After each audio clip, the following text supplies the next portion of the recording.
I don't know why people think I'm 30 years old, which I'm not, by the way. I'm 24, but because everyone thinks I'm way older, I decided to trim down the beard so it didn't look like I was aging quickly. Let me know what you guys think. If you guys approve, disapprove, I want to hear your opinions on the new cut in the comments below. But that's not why we're here. We're not here to look at how good looking I look. Just kidding. Pride goes before destruction. But seriously, guys, today we're going to talk about Joe Rogan actually getting a geophysicist on his podcast. And this geophysicist had some amazing statements to make about the existence of God. Before we get into the video, if you guys like Christian content, please give this video a like, subscribe to the channel, and turn on my post notifications. With that being said, let's talk about it. Is God trying to reach Joe Rogan? Joe Rogan is arguably one of the biggest podcasters in our day and age. He recently had a guest on named Stephen C. Meyer, who was a former geophysicist and advocate for the pseudoscience of intelligent design. This was a man who dug extremely deep into scientific studies and realized at the end of it, the existence of God is there. Meyer, who is now a Christian, was on Joe Rogan's podcast, and he had a fascinating take on how we were created by a creator to understand the universe that he has placed us in. And so it came down, you couldn't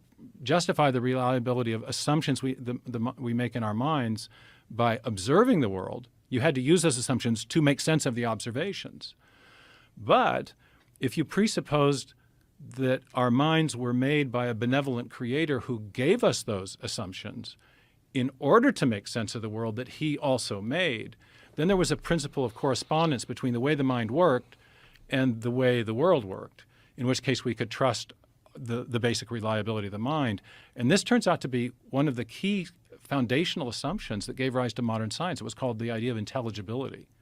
Newton, Boyle, Kepler, the great founders of modern science, thought that nature had secrets to reveal. There were patterns there to be revealed that we could understand because our minds had been made in the image of the same rational creator who had built rationality and design and pattern and lawful order into the world. Many atheists will use the term science as a shield against the idea of God existing. However, many real scientists, such as Meyer, actually came to the conclusion that science is the evidence of the supernatural elements of God. In fact, just like Meyer mentioned, some of the biggest scientists that shaped our world today all believed that God exists. Isaac Newton actually word for word called atheism senseless and odious to mankind. If my man Newton was a rapper, he'd probably be dropping a diss track on atheists.